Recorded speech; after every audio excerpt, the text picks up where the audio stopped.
ini saya akan menjelaskan mengenai pengertian remaja yang telah dikemukakan oleh Nugroho dan Gumantan pada tahun 2020. Remaja adalah masa di mana seorang individu berkembang dan menunjukkan tanda-tanda seksual sekunder pertama sehingga saat ia mencapai kematangan seksual. Diperkuat oleh pengungkapan yang dilakukan oleh Rullock pada tahun 2003, remaja adalah usia transisi seorang individu yang telah meninggalkan usia kanak-kanak yang lama dan penuh ketergantungan, akan tetapi belum mampu ke usia yang kuat dan penuh tanggung jawab baik terhadap dirinya maupun masyarakat.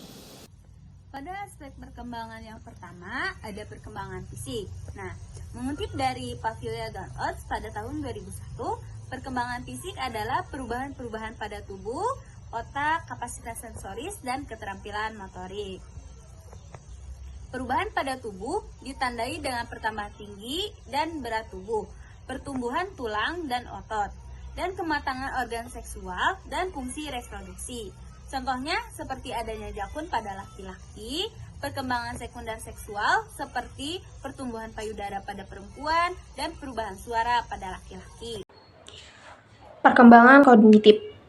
Menurut Piaget dalam Santrop 2001, John Piaget adalah salah satu tokoh yang meneliti tentang perkembangan kognitif dan mengemukakan tahapan perkembangan kognitif.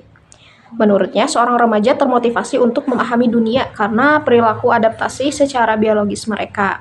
Dalam pandangan Piaget juga, remaja secara aktif membangun dunia kognitif di mana informasi yang didapatkan tidak langsung diterima begitu saja.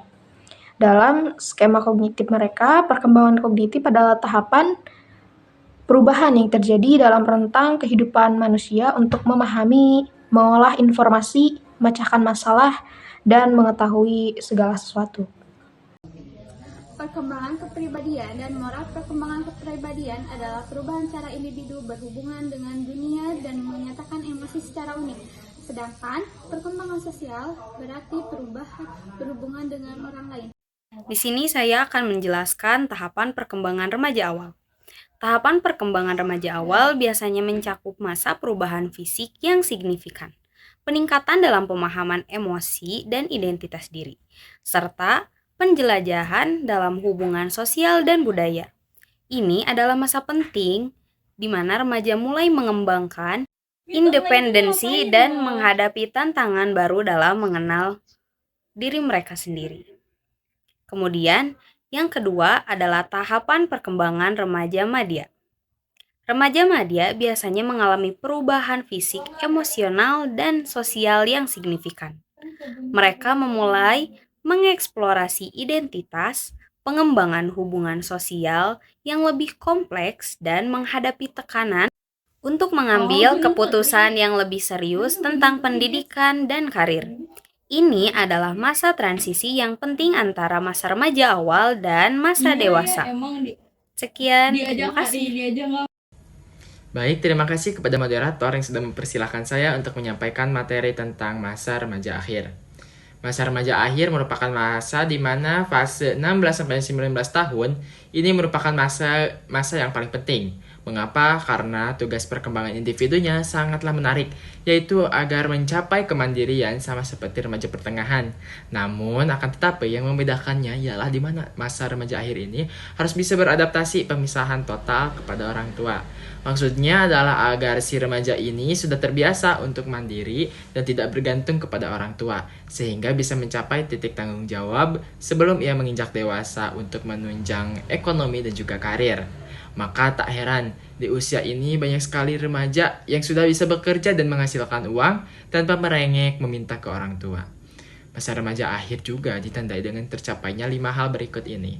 Yang pertama, ada tumbuhnya minat terhadap fungsi-fungsi akal. Maksudnya adalah di mana kita sudah mempunyai keahlian kita di bidangnya masing-masing, sehingga kita juga di dalam fungsi akal kita bisa memilih mana yang benar dan mana yang salah, seperti itu. Yang kedua, ego mencari peluang untuk terikat dengan orang lain dan mendapatkan pengalaman baru. Nah, di sini juga kita sebagai masa remaja akhir, kita harus mampu beradaptasi dan bersosialisasi dengan rekan-rekan yang lain, seperti tetangga, teman, dan juga sebagainya. Dimana agar kita mendapatkan relasi yang lebih luas dan juga kita agar semakin akrab dengan mereka. Nah, seperti itu. Untuk yang ketiga adalah ia membentuk identitas seksual yang tidak akan pernah berubah lagi. Yang keempat, keegoisan digantikan oleh keseimbangan antara kepentingan diri sendiri dan orang lain. Maksudnya adalah di mana sifat egois kita ini bisa dikendalikan oleh kita sendiri. Dan juga di sini itu kita sebagai menuju tahap dewasa sehingga kita bisa mengendalikan dan mengontrol sifat egois kita sendiri gitu, agar kita tidak terjerumus ke dalam hal yang salah. Nah, seperti itu. Yang kelima, membangun tembok yang memisahkan diri pribadi dan masyarakat umum. Maksudnya adalah membangun tembok yang memisahkan diri pribadi dan masyarakat umum adalah ialah kita bahwa bisa memilah dan juga memilih gitu di masyarakat umum ini mana pertongkrongan yang benar, mana teman yang baik dan yang benar gitu, dan kita bisa meninggalkan teman-teman yang salah di lingkungan kita, seperti itu. Sehingga balik lagi ke jawaban nomor 1, yaitu bahwa kita ini harus bertumbuhnya minat terhadap fungsi akal, seperti itu, sehingga kita bisa membedakan mana yang baik dan mana yang buruk sebagai masa remaja akhir. Seperti itu mungkin dari saya.